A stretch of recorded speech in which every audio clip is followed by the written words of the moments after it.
What's going on, everybody? Alright, so I switched up some tactics here.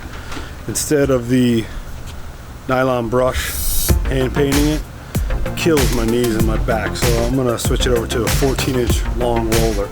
So I got one coat on this bottom deck already.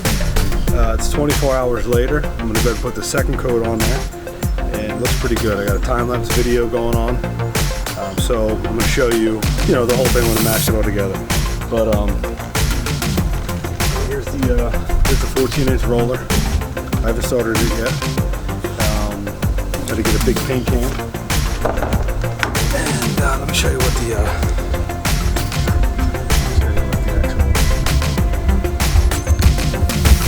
first coat. So here's the first coat.